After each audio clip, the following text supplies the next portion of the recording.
નમસ્તે મિત્રો, મારું નામ છે રાકેશ કોટડિયા। જેવું કે તમે જાણો છો કે હું ટીચર છું અને 10 વર્ષથી ધ્યાન પ્રક્રિયા સાથે જોડાયેલો છું। તો આજના વિડીયોનું શીર્ષક તમને જોઈને આશ્ચર્ય થયું હશે કે હિમાલય તમને બોલાવે છે। તો હિમાલય તમને બોલાવે છે એવું મેં શા માટે ટાઇટલ રાખ્યું? કારણ કે આજની જે પરિસ્થિતિ છે બહુ વિકટ પરિસ્થિતિ છે ભારત માટે અને સંપૂર્ણ દુનિયા માટે વિકટ પરિસ્થિતિ ચાલી રહી છે। તો આ પરિસ્થિતિનો સંપૂર્ણ અંદાજો હિમાલયમાં રહેતા યોગી મુનિઓને પણ છે। હિમાલયમાં યોગી મુનિઓ છેલ્લા 500 વર્ષથી, કોઈ 800 વર્ષથી, તો કોઈ 1000 વર્ષથી તપસ્યા કરી રહ્યું છે હિમાલયના પહાડોમાં। હિમાલયના પ્રત્યેક પહાડ જે તમને ખાલી લાગે છે, પ્રત્યેક પહાડમાં કોઈ ને કોઈ યોગી ધ્યાન કરી રહ્યું છે અને દુનિયામાં ચાલી રહેલા પરિવર્તન પ્રત્યે પણ જાગૃત છે, પણ તેઓ સતત પરમાત્મા સાથે લીન છે અને તેઓ કદી પણ પહાડો અને જંગલો છોડીને સામાન્ય વસ્તીમાં આવતા નથી અને આપણે કદી પણ એ પહાડો, જંગલો, બર્ફીલા પહાડોમાં આપણે જતા નથી। આપણે બસ એની સાથે ફોટો પડાવીએ છીએ અને પાછા આવી જઈએ છીએ। પણ હિમાલયની અંદર જે યોગી મુનિઓ, તપસ્વીઓ છે એ જાણે છે કે ધીમે ધીમે એમના જે નિર્જન પહાડો છે એ પણ પબ્લિક દ્વારા શોધવામાં આવી જશે, પબ્લિકની એક્સેસમાં આવી જશે અને ધીમે ધીમે એ પહાડો પર રહેવા લાયક નહીં રહે। પ્રત્યેક જગ્યાએ મનુષ્યનું સામ્રાજ્ય આવી જશે અને હિમાલયના યોગીઓને ધ્યાનની અંદર ડિસ્ટર્બ થશે।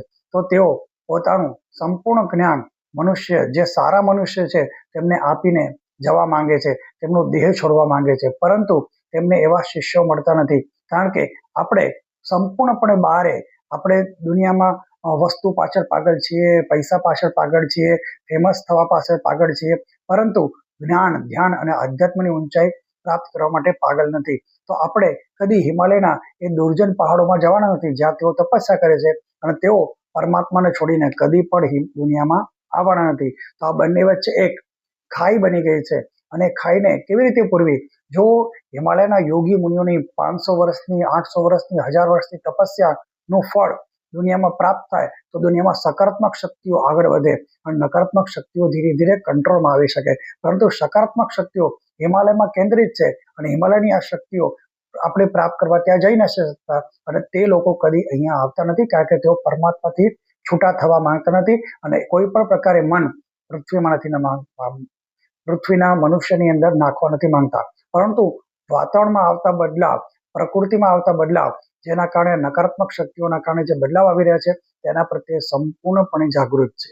તો તેઓ ચાહે છે કે એમની ઈચ્છા માત્રથી આ ઉર્જાઓ સારા વ્યક્તિઓને પ્રાપ્ત થાય। પણ અહીંયા પણ પૃથ્વીઓના મનુષ્યને ખબર જ નથી કે હિમાલયના યોગીઓ, તપસ્વીઓ પોતાની આ ઉર્જા સંપૂર્ણ શુદ્ધ અને પવિત્ર વ્યક્તિઓમાં ટ્રાન્સફર કરવા માંગે છે અને પોતાનો દેહ છોડીને પરમાત્મા પાસે જવા માંગે છે। પરંતુ અહીંયા યોગી મુનિઓની આ ઉર્જાઓ પ્રાપ્ત કરવા માટે લાયક વ્યક્તિઓની કમી છે। જો તમે આ વિડીયો જોવો છો તો તમારી અંદર કાંઈક શુદ્ધતા હશે, એટલે જ તમે આ વિડીયો જોયો હશે। તો તમે ઘણી વખત નોટિસ કર્યું છે, સવારે 4, 4:30 ની વચ્ચે તમારી આંખ ખુલી જાય છે। તે આંખ કોણ ખોલે છે? હિમાલયના મુનિઓ, તપસ્વીઓ, યોગીઓ જ સારા વ્યક્તિઓના કોન્ટેક્ટ કરીને સવારે 4 વાગે આંખ ખોલાવી દે છે, પણ આપણે તરત સૂઈ જઈએ છીએ। વસ્તીમાં યોગી મુનિ, તપસ્વીઓ આપણી આંખ 4 થી 4:30 ની વચ્ચે ખોલાવે છે અને એ દરમિયાન આપણે ધ્યાન કરવું જોઈએ, તપસ્યા કરવી જોઈએ, યોગ કરવું જોઈએ, જેનાથી એ ચાહે એ રીતે આપણી અંદર એ ઉર્જા, એ જ્ઞાન આપણી અંદર ઉત્પન્ન થાય, જે એમને હજારો વર્ષથી પોતાની અંદર સાચવીને રાખ્યું છે। હવે આપણે એમના નામ પણ નથી ખબર, આપણે એ પણ નથી ખબર એ હિમાલયમાં કઈ જગ્યાએ, કયા પહાડોમાં, કયા ગુફાઓમાં રહે છે, કયા જંગલમાં રહે છે, આપણે કાંઈ જ નથી ખબર। પરંતુ એમની ઉર્જા એકદમ શુદ્ધ પરમાત્માની ઉર્જા છે। આપણે પરમાત્માને પ્રાર્થના કરી એમની સાથે જોડાઈ શકીએ, કારણ કે આપણા જોડે એક જ માર્ગ છે। તેઓ સમાજમાં આવવાના નથી, આપણે ત્યાં કદી જઈ શકવાના નથી। તો એક ખાઈ બની ગઈ છે, એ ખાઈ ફક્ત પ્રાર્થના દ્વારા જ દૂર થઈ શકે છે। તો આપણે અગર પરમાત્માની ઈચ્છા દ્વારા યોગી મુનિઓ સવારે 4:30 થી 4:30 ની વચ્ચે આપણે જગાડે તો આપણે સૂવું ન જોઈએ અને એક જગ્યાએ ધ્યાનમાં બેસી જવું જોઈએ। આપણે ધ્યાન કરી શકીએ, મંત્ર કરી શકીએ, યોગ કરી શકીએ, તપસ્યા કરી શકીએ, કાંઈ પણ આપણે 4:30 વાગે કોઈ ઉઠાડે ધ્યાનની અંદર, આપણી આંખ અચાનક ખુલી જાય તો આપણે યોગ, સાધના, ધ્યાનમાં લાગી જવું જોઈએ। તો એ દરમિયાન આપણે પ્રાર્થના પણ કરવી જોઈએ, હે હિમાલયના યોગીઓ,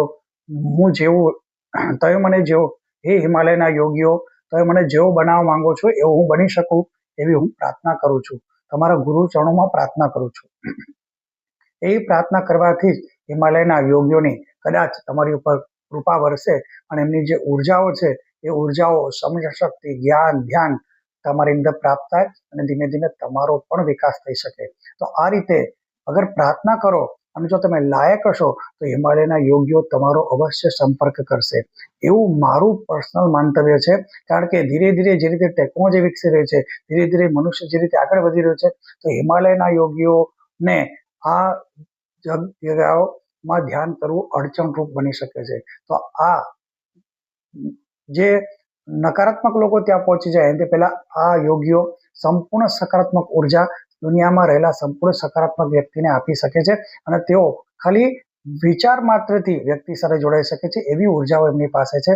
તો આપણે અગર આ વિડીયો જોઈને આપણે એમ થાય કે સવારે 4 થી 4:30 ની વચ્ચે ધ્યાન કરીએ તો એને બ્રહ્મ મુહૂર્ત કહેવામાં આવે છે આપણા વેદો શાસ્ત્રોમાં, અને ત્યાં શુદ્ધ અને સકારાત્મક ઉર્જાઓ વહેતી હોય છે. તો ત્યારે આપણે પ્રાર્થનાના માધ્યમથી, હે પરમાત્મા, તમે મને જે યોગીઓ દ્વારા ધ્યાનનો માર્ગ તમારા સુધી પહોંચવાડવાનો માર્ગ જો તમે મને બતાવવા માંગતા હો તો આ 4 થી 4:30 ની વચ્ચે હું ધ્યાન કરું છું, તો મને કૃપયા તમારો પરમાત્માનો માર્ગ બતાડવા વિનંતી, ધ્યાન કરું છું.